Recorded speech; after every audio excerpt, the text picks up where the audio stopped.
Today on Inspired Money. At the time that I left the dance industry, I didn't know what my zone of genius was. I'd never really paid attention to what I did and what I did differently to other people. I knew I was really good at what I did, but I didn't understand how. Moving forward a few years, I was at a mastermind and a friend of mine said to me, Sam, what is it that you're a 10 out of 10 in? And I went, 10 out of 10? I don't know what that is. This is episode 127 with entrepreneur, author, and speaker, Samantha Riley. Welcome to Inspired Money. My name is Andy Wong, a managing partner at Runnymede Capital Management. Each week, we bring you an interesting person to help you get inspired, shift your perspectives on money, and achieve incredible things. From making it to giving it away, Inspired Money means making a difference, creating something bigger than oneself, and maybe, just maybe, making the world a better place. Thank you for joining me. Hey, Inspired Moneymaker, welcome back. If this is your first time joining us, welcome. Today we're going down under to talk with Samantha Riley in Australia. She's an international business growth and marketing coach and speaker.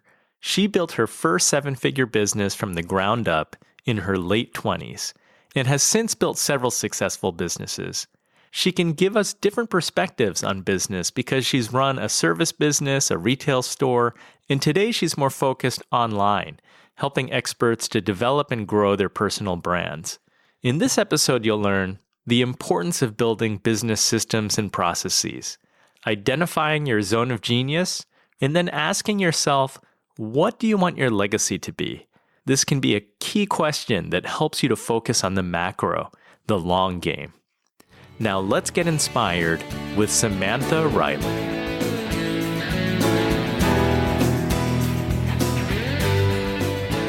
Well, Sam, welcome to Inspired Money. I'm so excited to have you on the show. Thanks for having me. I'm very excited to be here. Let's jump right in. What's your earliest childhood memory of money? I guess I was probably about 6, and my dad used to work in a trade, and he used to come home earlier in the afternoon because he used to start really early in the morning. And I remember every Friday afternoon he'd walk in, and he used to have his pay, before we got paid into bank accounts, it was actual real money in little paper envelopes. And he used to come in every Friday afternoon, and he used to put the envelope on the kitchen bench without saying a word, and my mum would pick it up and take it somewhere. That's my very first memory of money. It's the kind that you could actually touch and feel. Well, yes, that is good, but it also gave me some very weird, things that I've had to work through as an adult, that the man doesn't just make the money and give it to the lady and not talk about it. He has a different time period. Totally. Money was never spoken about in our house at all. I'm glad that the conversation around that, or how we speak with our children about money has changed, and we know that it's normal now to talk about it. How does that impact how you talk about money with your kids? Well, my kids are older now. My kids are all adults, but we talked about money with our kids all the time. They knew everything about our business, actually. We used to talk about it at the dinner table, and we used to talk about, if times were tough and why they were and what bills we had to pay. We talked about, things are good and we can do this because maybe we took some sort of action and we had a windfall. We could tell them that's what happened. We used to teach them about budgeting. And now, no, I was going to say my 2 older ones are really good with money. My younger one still hasn't quite figured that out. Well, it's always a work in progress for all of us. So true. So, Sam, you had a very early start as a business owner and as a mom. I mean, I think that many would consider you, by today's standards, that you were still a child when you were a mom and raising a family. Mm-hmm. Well, I still was even back when I did have my daughter, because I had her when I was 17. So my friends were still finishing high school when I had her. And I started my first business when I was just turned 20, my first business. And by 21, I had opened my second business. today you're an international business growth and marketing coach, a speaker, a best-selling author. Can you take us back to that time when you were just 20 years old and starting your first business? Yeah, it was very different to what it is now. So going back, I was working in a corporate job, and like I said, I was 19. I actually had two children by then. I was working full time in the finance department of a government department, which is so far removed from my zone of genius. It's not funny. I don't like detail and figures. I'm more of a creative person. So, but I didn't hate the job in saying that. What I discovered very early as I was in this job is I can remember it distinctly, actually, the day that I decided to leave. I looked around the office and everyone there had been there since they left school. And these people were all in there sort of like between 40 and 60. And no one was smiling. And I thought, oh my goodness, like I am like, this is it was like I was looking at my future and these people were unhappy. And I thought, no, I've got to do something different. So at that time, the only thing that I could think of to start was a dance studio, because I'd been dancing my whole entire life, and I'd been teaching, or like even student teaching, since I was 13. So it's what I knew. I didn't do a huge amount of research. I guess I was young and I didn't know so much. So I opened a dance studio. Thinking back, I was actually really, really lucky, however, because my very first job was in a McDonald's store. And McDonald's, I'm sure everyone knows, has the best systems in the world. And so I had, I guess, started off my working life thinking that was the way that every business operated, with that amount of detail in their systems. So without even understanding or knowing what I was doing, everything was systemized right from day one. And within 6 months of opening my dance studio, what I realized was that there was a huge gap in the market. There was no retail stores in our area that sold the uniform requirements for my students. I also knew that there was a lot of dance studios in my area, and that generally the demographic of a dance parent is that the mum and dad are both working full-time jobs to be able to afford to pay for their kids to go to dance class. They don't have time to drive 2 hours on a round trip to go get dance uniforms. There was no e-commerce in those days. We're talking the very early 90s. So within 6 months, I decided, wow, why don't I open a dance store as well? So by the time I was 21, had a dance studio and our first retail store, which ended up turning into 3 over the years after that. Wow. And it does go back to, you were trying to implement the processes and efficiencies that you had learned at McDonald's. Yeah. Like I said, I didn't know any different. That's why I feel so lucky, because I just got a job at McDonald's because there was one there. It wasn't something that I specifically went out to get. And in actual fact, what it taught me just from working there was so much. And the owner of our store also mentored me right from when I was 15. I used to go and sit on his desk after school and ask him questions about what was happening. Say, hey, Chris, why are you doing this? Or what did you do there? Or, he'd say, hey, Sam, we're a bit short of a shift. Can you cover it? Because it's easier if you do it because you're sitting here. So we were actually quite close. And he took me under his wing. So when I went to him and said, I want to open my first business, he helped me a lot. So I was extremely lucky. It sounds like you were always paying attention, because even in your government job, I don't think everyone would notice that no one was smiling. You had that about you to notice your surroundings and to see that that wasn't a place that you wanted to be for the rest of your life. I was definitely a nerd. I love learning. I do notice details that other people don't even notice. Like for me, it's like, how did you not see that? Or how did you not notice that? Like even when I was at the council and I had my job in the finance department, I was only 19. I remember looking at the general manager and thinking, I wonder how people do that. Because I didn't go to university. I didn't go to college. So while I was even there, I was working in 3 or 4 other jobs in my lunch breaks in different departments to get the experience. So I was super nerdy, and I always have been. I always want to know, okay, so if the finance department's like this, what's the community services department like? What's different about that? What's happening in the town planning department? What do I need to know about that so that I could understand how everything came together? No one in that government department understood what, my thought processes. But for me, that was what I needed to do to make sure that I got to where I needed to go, or wanted to go, I should say. So when you had 3 different locations, was that 3 dance studios, 3 retail locations? Were they all combined? So when we started off with our dance store, we actually took a premises where we had the dance studio in the front of the building and the dance store at the back. At the time, it sounded like a good idea because we were only paying 1 commercial rent. What we discovered very quickly was that people didn't want to come to our store where there was a competitive dance studio that was, competing against their dance studio. So I think I can't remember the time frame here, but maybe within 18 months, we actually moved the dance studio to a separate location, and we opened up a separate store. And that we had that store ended up being in 3 different locations. So the same brand name, but in 3 different locations. And I hear that you were a very big seller of Swarovski crystals. Wow, you do your research, don't you? Yeah.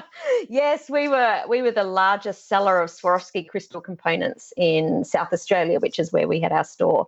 And I guess that's also because the dance industry is quite small. So our shop's really diversified. So we sold, the crystals specifically, they originally came in for dance costumes, but then we used to sell to the bridal market. We used to sell to cake decorators. We used to sell to florists. So I understood how to diversify what we were doing to bring in more revenue.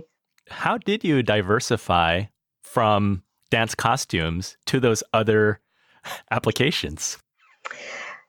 Again, it's just about noticing what's happening. So we would have, I remember this, one day we had someone come in that does manicures and pedicures. So they do nail art, and they use these little tiny, tiny, tiny crystals to put on women's nails. So when one person comes in, I'm like, oh my goodness, this is a thing. People stick, Swarovski crystals on nails. So the next thing I do is contact all of the people in our area that do nail art, and I let them know that we've got these crystals and you can buy them in these bulk lots, and it's cheaper than if you go and buy them retail. And it was the same when we had a cake decorator come in. One cake decorator would come in and I'd go, wow, they put crystals on cakes. This is a thing. So then I contact all the other cake decorators. Hey, we've got these things. So it's really about paying attention to what's happening around you, and then using that information to pass on to other people. What was the better business in your view, the dance studios or the retail shop, or were the 2 very complementary? They were super complementary. They are completely different because a dance studio is a service-based business and the retail store obviously is the product-based business. So the way that we ran both of them was so different. The way that we hired our staff was completely different. The way that we marketed was completely different because the marketing for a dance studio doesn't work the same as what it does for a dance store. Our dance stores made us a lot more money than the dance studio, but that's probably as well because I didn't understand some of the principles that I understand now about running a business. What I did very well with the stores was leverage myself out. So I was only working 3 hours a week because I had staff and I'd systemized. For some reason, that same switch hadn't clicked in my head, and I didn't manage to do that in the dance studio as well. So if I did open up a dance studio again, it would be very different to what it was back then. I would definitely not put myself in the position where I was teaching so many classes myself. Any tips that you can share based on your experience on how a business owner can best leverage oneself? It all comes down to systems. For you to be able to leverage yourself out of your business, you need to have systems, procedures written or recorded, I should say, recorded so that anyone can come into your business and pick up that job. So one of the systems that we have in our business right now is that anytime a job's done the first time, whichever staff person or whichever team member is implementing that task for the first time, the second job they do is record that task. So absolutely everything is recorded right from the beginning, rather than getting 3-5 years down the track and getting yourself into a bit of a mess and wanting to start scaling and starting to record procedures, because it's a huge job. So to be able to do it right from day one, it's like, it could be as simple as, this is the way that we pick up the phone. This is how we answer the phone using these words. This is, what we do. This is who we put the call through to. This is how we record the call in our CRM, so that the next person that takes that call does it exactly the same. So you're setting up, really good systems and repeatable processes. So get your team members to record those processes as you're doing them and implementing them. It's also a good exercise because even before reaching the point of hiring people, it's a good way to be consistent, even with your daily tasks, even for yourself, because sometimes I forget. And I say, I wish I wrote that all down in a notebook so that when I have to do it again, I can do it quicker and don't have to refresh my memory just based on what's in my head. It seems to take longer these days than it used to. And there's some jobs that we do multiple times a day, but there's some jobs that we do maybe once every few months. And that wastes time, right? When you are going, I've forgotten how to do that. How do I do that? Hitting Google, going, how do I do that again? So it's much easier just to we actually have a Google Drive folder that's all of our systems and procedures. It's easy just to buzz in there. Even yesterday, we onboarded a new team member and we needed her to do a task straight away. And all I did was go into the folder that had the SOP for exactly what it was she was doing. I just copied that link and sent it to her, and I didn't even have to talk her through it. It was all there, and she just copied it and got that first task done. And the task that I had given her was actually something that probably, the first time we did it, it took weeks for me to work through that with the team member. But because they recorded that, I was able to hand that task straight off to her. It's a very helpful, actionable tip. On my side, it's thank goodness for Evernote, or I use Microsoft OneNote, which is very similar, because not only can I record my notes, but it's easily searchable. Exactly. It needs to be searchable, because who can remember what we write or call our documents? My father always tells me, put that in a notebook, but then I have all these notebooks and I don't know which one has what in it. Well, see, I have that too. That's my guilty pleasure. Notebooks everywhere. Yes, me too. So, Sam, it sounds like you had a young family, but you had a successful business. What was your relationship with money like at that time? Super interesting, because it happened over a lot of years, going from having a young family and, really absolutely bootstrapping to growing that to $1 million business. At the beginning of having that business, times were really, really hard because we were paying commercial rents. All the money that was coming in was going straight out to growing the business. You can't just, when the money comes in, you can't just spend it. It has to go back into not just the costs, but also expanding. So, we didn't really have any money coming in really for the first, or any money that we could spend for probably the first 5 years. And that was super tough, because the first few years, my, at that time, husband, he was working shift work to cover the rent. But then there's this time where you either have to hire staff, or he had to quit his job and come in, because, we were growing the business. And that was a pretty tough decision. But we decided that he was going to be the one that would be able to grow the business, or help me grow the business faster than a staff member, just because it's his money, make different decisions when it's your money. So my relationship then was that it felt hard all the time. It felt like every cent that came in just went straight out. As times got better, and it happened very quickly, like the growth of our business was kind of like a hockey stick. So once we started making good money, it happened very quickly.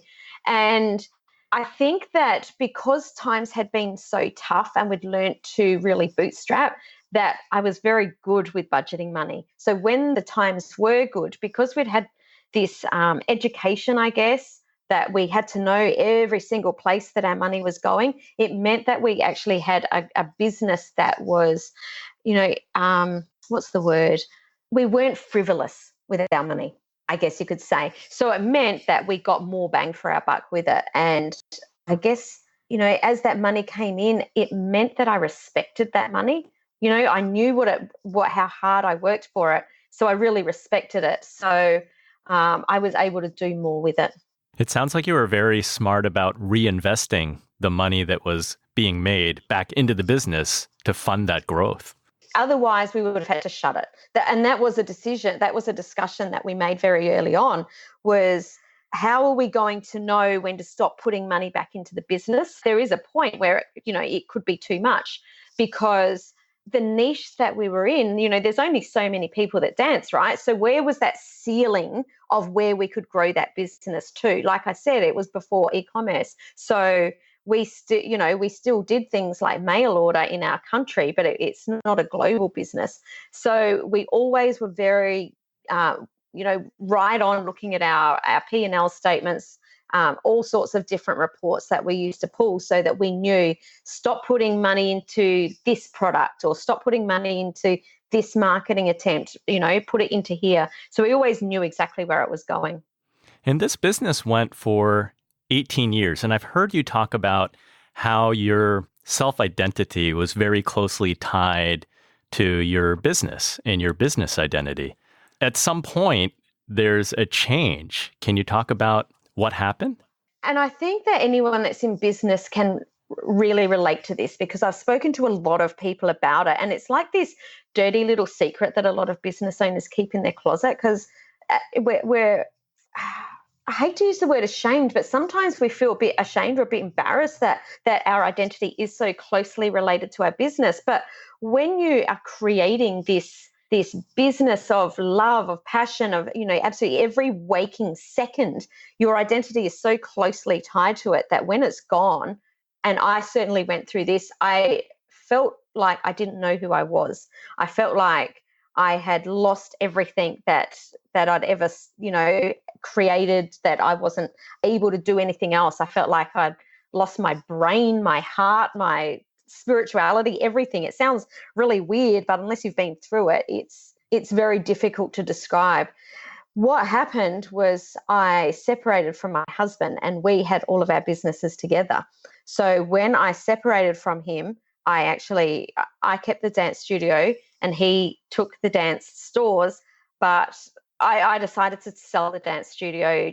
It just wasn't where I wanted to be anymore. I'd been through this huge tumultuous journey in my life. So at this point, I kind of didn't have anything to throw myself into, and I didn't know what I wanted to do. And I actually felt like a complete loser.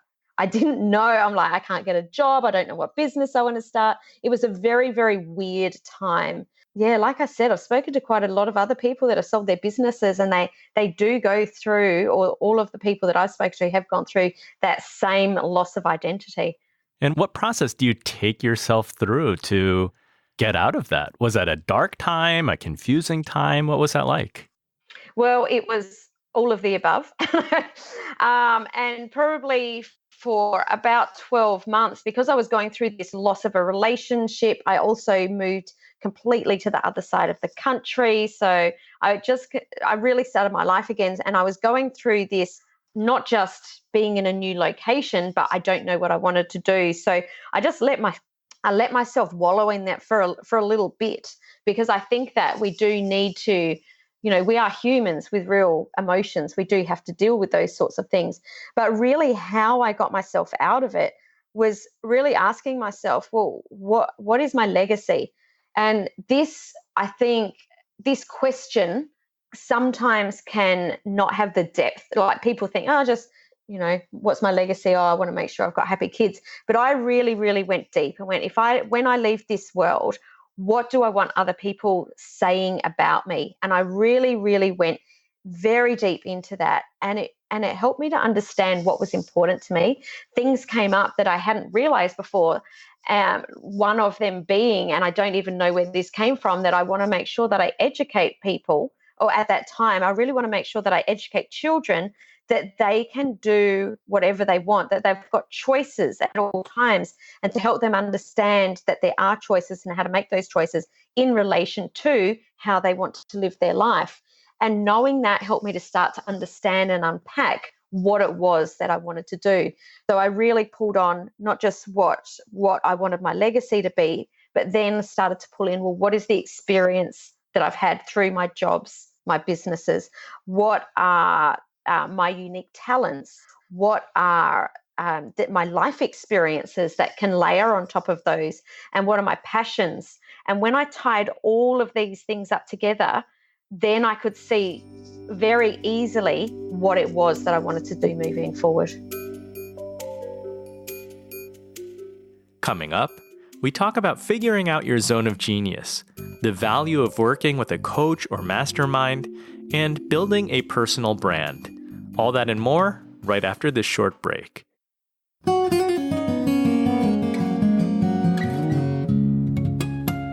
The show notes for this episode can be found at inspiredmoney.fm/127. If you're listening in your car or wherever you are, check the show notes if you want to learn more about Samantha and other things mentioned in this episode. It's time for the Runnymede Money Tip of the Week. Today I want to talk about phishing, and that's phishing with a PH. Do you know what that is? Here's the definition.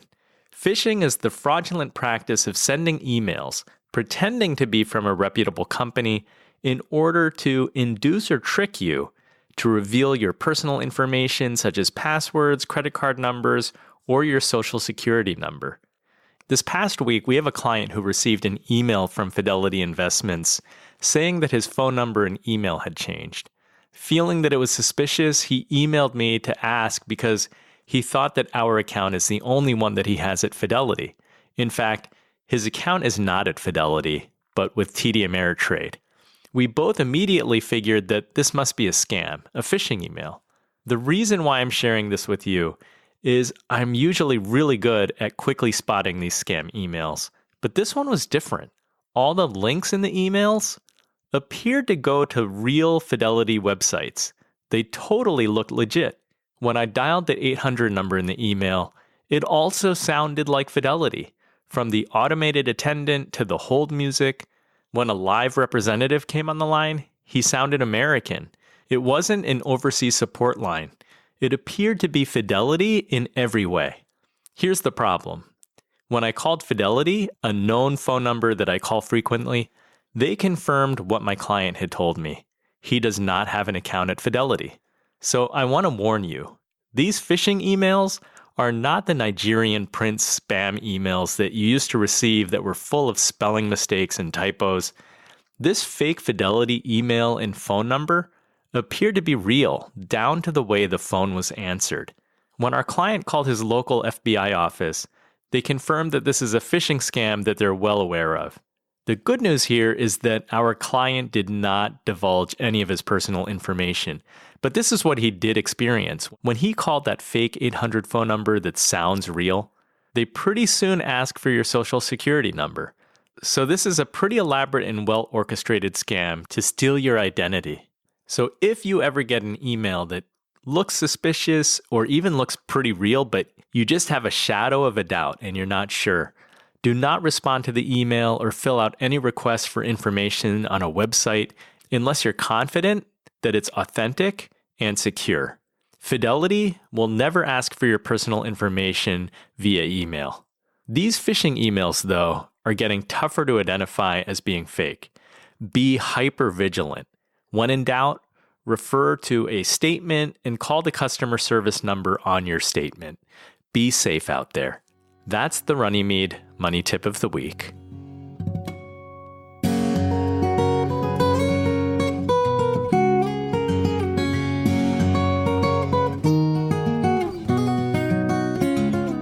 Inspired Money is brought to you by Runnymede Capital Management.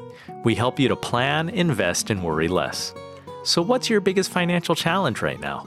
If you need help or have a question, go to inspiredmoney.fm/Andy to shoot me an email or book a time for a 15-minute chat at inspiredmoney.fm/15. We can have a short chat on the phone. I'd love to hear from you. You're listening to Inspired Money. I'm Andy Wong. Earlier, you mentioned Zone of Genius.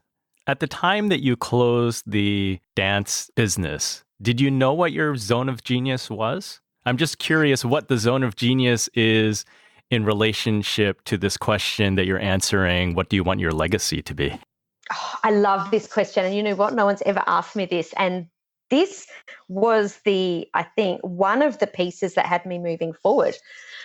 At the time that I left the dance industry, I didn't know what my zone of genius was. I'd never really paid attention to what I did and what I did differently to other people. I knew I was really good at what I did, but I didn't understand how.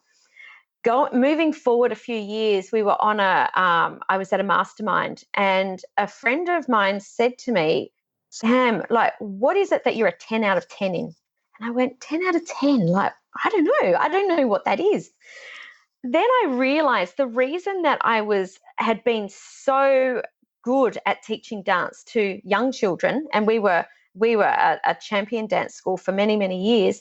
The reason that we was because I had the ability to break things down into minute pieces, so that when I was teaching, I would teach these little tiny pieces at a time and then join them together. So for children that are 7 and 8 years old, it was very easy for them to learn because they were just learning a small piece at a time, where other teachers would teach them, okay, well, we're doing, this chunk, and it would be overwhelming for them. When I started to realize that, also then when I went into, because I had other businesses in there as well, but I don't want to confuse anyone, when I was in personal training, I realized that I would break things down. And then when I started business coaching, I realized that that's what I did. So it wasn't until he asked those questions that I realized, so this zone of genius that I have that applies to every single job that I do, and it's this ability to almost be like a helicopter. I can go up and I can see at that 30-foot view, but I can also zoom in and break it down into tiny pieces, help people to put it back together and then come out again. And I realized that a lot of other people find that really difficult. So, asking yourself the question, what am I a 9 or a 10 out of 10 in that other people aren't? That other people struggle with that, but it's really easy for me, will help you to understand how that applies to different areas. And where did that lead you once you went through that study? I mean, it's kind of amazing that you didn't know what your zone of genius was after 18 years of business. It does take time to sit down and really think about it. And while you're running a business, oftentimes you don't have that time to do that. No, you're right, because you're just chasing your tail all the time. But also, I think that for a lot of us, the thing that comes really easily is the thing that we don't realize is, such a plus. I know that even I love property investing, for example, and I remember buying a property within hours of it going up on the internet. And I remember, I saw it come up on realestate.com, and I picked up the phone, I rang the agent straight away and said, I want to buy it. And this is how much I'm offering. And he went, whoa, hang on. A, you haven't seen it. B, like that number is not anything near the number that it is. But again, having the ability to go down and break it down, I went, no, I know that the block of land that house is on is this many square meters. The blocks in the back, there was a big new subdivision. They're all selling for this much per square meter. I was able to talk him through it, and he didn't even argue. He was just like, oh, okay, makes perfect sense. And, we got the sale through. So understanding what the zone is not just for business. It's about, how you make decisions in all of your life, how you invest, how you do anything. So I think that that's really, really important. When it's something that comes easy to you and sometimes it's hard for you to see, are these things that you came to realize on your own? Or did you work with a coach or mastermind that helped to point those things out? I'm a big believer that a lot of those things we can start to work through on our own. But if we really want to get to the depth of mastery, we need someone else to help shine a light. So I've had a coach for near on 20 years now, like at different coaches along the way. And I have coaches in business. I have coaches that help me with my wealth management. I have coaches that help me with my health. Like I'm a big believer that other people can hold us more accountable. They can support us.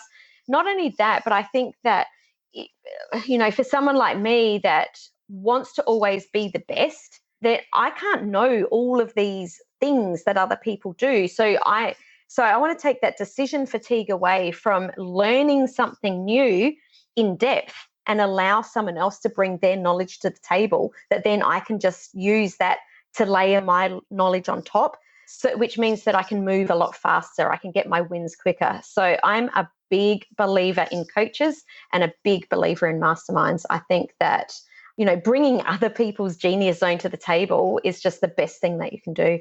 So Sam, once you identified things that you are a 10 out of 10, how did you start your business that you're doing today? In the transition period of leaving the dance industry and moving into what I did now, I was actually running retreats, wellness retreats, to help people create lives that they love.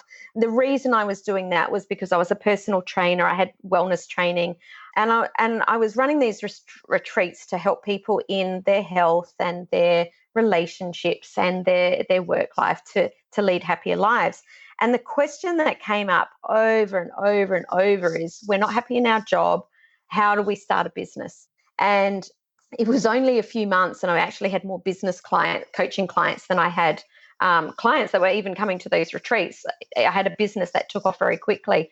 So I started off just helping people start their businesses. What it's evolved into over the last 10 years is really working with experts to help them to develop their thought leadership and to use that thought leadership to create a business that gives them the life that they desire. Because everyone wants different things. I've got some clients that want to work school hours so they can be at home with their children. I've got some clients that want to travel the world. I've got, clients that they just, like me, they just love working and they don't see that as a bad thing. Not everyone wants to fully leverage themselves out of a business. There are actually people that love to work. So it's helping clients to identify what it is that they want, then helping them to understand what's their zone of genius. Now, how do we put that all together to create a business that fits the life that they want? So it was a bit of a transition, but yeah, it's easy when you know your genius zone. I read this from your website. It says you can create a business which is perfectly aligned with who you are while making a difference and creating the life of your dreams. How difficult is it working with clients on defining what is it that they want? The biggest hurdle that most people have straight up is that what they really want is not what they say they want. So it's about getting really down, because let me give you an example. Someone might say, you know what, I want to go surfing every day. I'm happy to work hard, but every morning and every night I want to go surfing. But in their head, there's this story that says, I'm a lazy person if I go surfing every day. That's not what a hardworking person does. So it's breaking down those stories and saying, no, that's just a story that you've been taught by I don't know who, and that doesn't make you lazy at all. If that's what you want to do that. And once someone realizes, when I am fulfilled, fully doing what it is that I want to do, everything starts to fall into place, because then I've got this thing that's bigger than me, that's driving me and fueling me to do what I do, in the business part. To be an expert, I'm assuming one needs experience.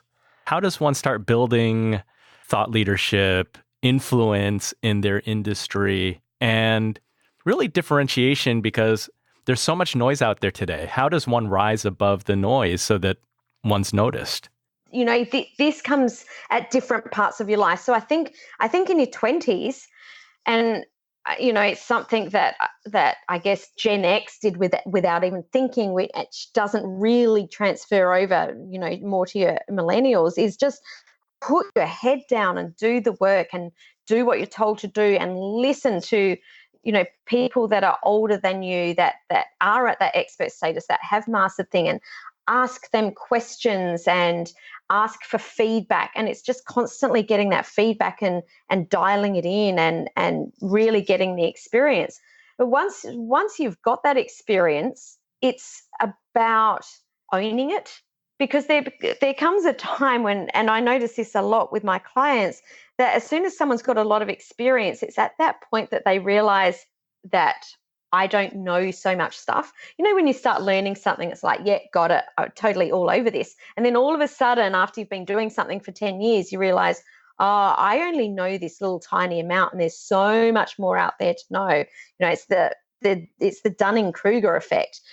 At that point, that's the point where you really need to start, unpacking what it is and start to bring in your unique perspectives, your zones of genius. Because the way that someone does a job and the way that I do the same job is completely different. We might get the same outcome, but the way we get there is completely different. So it's starting to unpack, the way that we do things and our methodologies to start really creating something unique. And then among your clients, how are they monetizing? There must be just like a whole variety of different ways. Totally. So the general idea of what we do is by selling our knowledge through programs, through workshops, through consulting to clients. And I'm very much about helping my clients to create a hybrid model. So I don't teach, you have to go and create this online program and this is how you sell it. It's how do you prefer to work? Do you want to work from home, talking with your clients one-on-one? Do you want to be in, consulting with big companies in the city? Do you want to be on the road running online programs and group coaching? Do you like speaking in front of people? Do you want to be doing live workshops? And then helping them to bring that all together in a way that works for them. So I think there's too many people out there teaching in this knowledge expert space that are teaching cookie cutter systems. And I'm really against cookie cutter systems in that way, because we're humans, we're unique, we're different. We all have different things that fulfill us or different ways that we prefer to deliver. Some of us are extroverts, some of us are introverts. And we really need to pay attention to create something that fits us like a glove. Otherwise, if we're doing something that works for someone else, that imposter syndrome comes in, we feel uncomfortable, we start to self-sabotage, we doubt ourselves. And, gosh, life's too short. We don't have time for all that stuff, right? So it sounds like this could have been done in the 90s, but it's the advent of technology, the way that we use the internet today, social media platforms, that really accelerates and amplifies one's ability to share their expertise with an audience. Absolutely. And I'll give you quickly a little different idea as well, because up until last year, my husband worked corporate. Using what I teach, his experience is actually operations. He is super detail oriented and can pull together just about anything with large teams. So he's used that experience to build teams, to help other people in the expert space like me that teach, with the back end of their business. So he's not teaching or he's not coaching per se, but he's using his experience, tapping into, a global freelance workplace, training teams so that then they can implement for other people. So it's really good to understand what it is that you're really good at. If you're not good at teaching, don't teach. If you're great at operations, do operations. Do you have any easy exercises or tools for a listener to go through to really try to identify and focus what are your key strengths? Yeah, I did touch on it very quickly before. It's what I call the niche navigator. So the 4 areas that you look at, the first area is your work experience. So this is anything that you've done in a job. It's the kind of things you'd put on a resume or a CV. It's the actual jobs and tasks that you've done. The second area is your specific zones of genius. So when you're doing that accounting job, what is it that you're the best at? And getting really clear on those things. The third area is your life experiences. Have you lost a huge amount of weight? Have you worked with, race car teams? Have you had a divorce, been through an illness, anything like that, because that helps you with empathy and understanding your ideal client. And then the fourth area is your passions. And the passions are used in different ways. Some of them are used in your branding, like in your personal brand, and other parts are actually used on being able to attract your ideal clients. If your passion is tennis, for example, you might want to work with tennis coaches. And getting those 4 areas is what I call, if it's in a little square, if you can imagine it, I almost say it's like your gift. That's your gift to the world, is being able to identify all those areas. And really then from there, it's just going, well, I'm going to take that piece and I'm going to take that piece and put it together. And then that's what creates your unique business. Sounds like a little bit of homework for everybody, but well worth the time and effort. I like to ask all the Inspired Money guests, how do you define success? For me, this has actually changed over the years. When my children were younger, the way I defined success is the way that I guess is the traditional way, by earning money. So when, I earned money, I had my European cars, my lovely home, to me, that was success.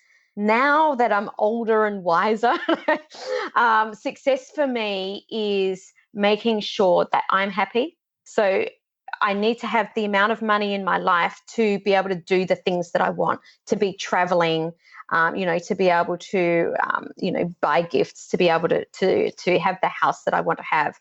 But it's more about, how do I want to be feeling? How do I want to be living my life every day? And also, am I doing that to other people? So I feel successful when I'm helping my clients to also achieve their version of what success is for them. It's gone far beyond just the money. It's definitely about what the money gives me, which is, sharing that message. And I think that when I help people create businesses which help them feel fulfilled, what the ripple of impact of that is happy children, happy partners, happy homes, happy friends, and it creates a world of love. And, when I realized that what I do is help people to change the world literally by being happier, then I realized that, when I can do that in the biggest scale possible, that's success. Thank you for sharing your changing ideas of success. That was great to hear. The larger idea of legacy, has that changed much for you? It definitely has, because I think when my children were young, that legacy was just to make sure that, my children were looked after. I had a much narrower idea. My world was a lot smaller, where now it's so much bigger. It is, helping people to really understand that they can make money. There is a lot of stories around money that, and we all have these stories, but helping people realize that they can do what they love and they can make money and, they can be fulfilled. It's so much bigger now. Well, thank you, Sam. Thank you for sharing your personal story, your professional story, and your insights with us. Can you share with the Inspired Money listener where they can follow you and find out more about your programs and what you're doing? Yeah. So my website is samanthariley.global. I've got a download on there which helps people understand 9 different ways that they can leverage their knowledge. And you can find that at samanthariley.global/freedom. And there's a free download there that gives you a PDF of 9 different ways that you can, use your knowledge and share that in different ways to monetize your knowledge. And you can also find me at Thought Leaders Business Lab, which is my podcast, where we talk about all things business. Well, all right. Well, thank you so much. I'll put the links and information in the show notes, and listeners can find you wherever you are. Thanks so much, Andy. I appreciate you. So what was your favorite Inspired Money moment? I love Sam's business mindset and desire to always be learning. She adapts to different types of businesses that she's been in. If pressed for one favorite Inspired Money moment, I like the idea of taking the time to identify your zone of genius. What is your strength? That's something that comes easy to you, so much so that you might not even think of it right away. Here's your assignment for this week. Take some time to think about what your zone of genius is. You get extra points for asking a coworker or friend to see if what they say matches what you came up with on your own. Knowing your zone of genius sounds like a shortcut to leaning into your strength no matter what it is that you're doing. If you had a different favorite Inspired Money moment or thoughts on today's topic or guest, message me on Instagram at inspiredmoney.fm. That's instagram.com/inspiredmoney.fm. If you like this episode, please do me a favor and share it with someone, or post it to social media and tag a friend. For that, I say thank you. Thank you so much for joining me. If you're not yet subscribed to this podcast, I hope that you'll do it right now to ensure that you won't miss an episode. I look forward to seeing you next time. The music you're listening to right now and all other music on today's show is by the amazing Jim Kimo West. Have an inspired week and do something that scares you, because that's where the magic happens.